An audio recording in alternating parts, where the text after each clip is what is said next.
Pasar Comboran, pusat barang bekas di Kota Malang yang sudah ada sejak era kolonial Belanda. Pasar Comboran memiliki sejarah yang panjang dan diketahui sudah ada sejak tahun 1900-an silam.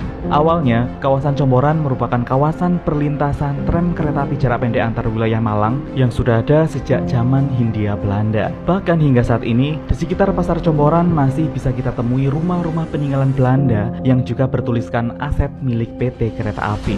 Di sela-sela perjalanan menyusuri Pasar Comboran, mata kami tertuju oleh lapak penjual mata uang kuno.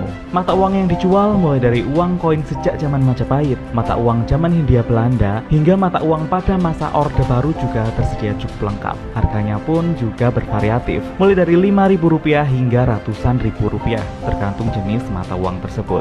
Bagi kebanyakan warga Malang, Pasar Comboran menjadi tempat terpilih untuk mencari berbagai barang bekas, mulai dari aksesoris HP, jam tangan, sepatu, pakaian, spare part kendaraan, hingga koleksi barang-barang antik juga tersedia lengkap di sini. Tapi, bagaimana sejarah atau asal-usul nama Comboran? Dikutip dari situs website Tugu Malang, dulunya ratusan dokar biasa ngetem di kawasan Pasar Comboran. Di sela-sela menanti penumpang, para kusir dokar saat itu memberikan makan dan minum untuk kuda mereka. Nah, orang Jawa kalau ngasih minum kuda itu namanya nyombor.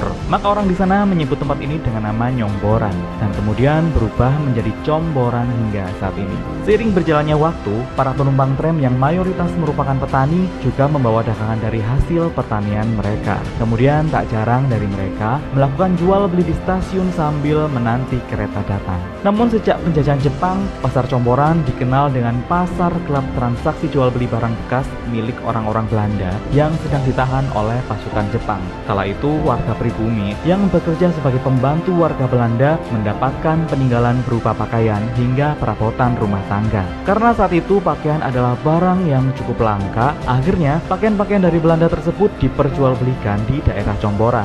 Selanjutnya, masyarakat pribumi juga mulai menjual perabotan rumah tangga peninggalan Belanda mulai tahun 1950 hingga pada tahun 1960 di selatan kawasan Comboran juga mulai berkembang industri pergudangan dan perbengkelan. Produk barang-barang industri yang reject atau afkir kemudian oleh sejumlah karyawan dijual di pasar besi kawasan Comboran. Kemudian pada kisaran tahun 1980-an, Pasar Comboran dikenal sebagai pusat pasar barang antik dan terbesar di Jawa Timur. Bahkan pemburu barang antik dari Surabaya, Semarang, Solo hingga Yogyakarta kerap kali datang ke Pasar Comboran. Di kawasan ini kemudian juga dibangun sebuah pasar di sisi barat dan timur menjelang tahun 2000-an. Namun sayangnya pasar ini tak banyak diminati masyarakat lantaran banyak yang memilih berburu barang bekas di tepi jalan di kawasan Comboran.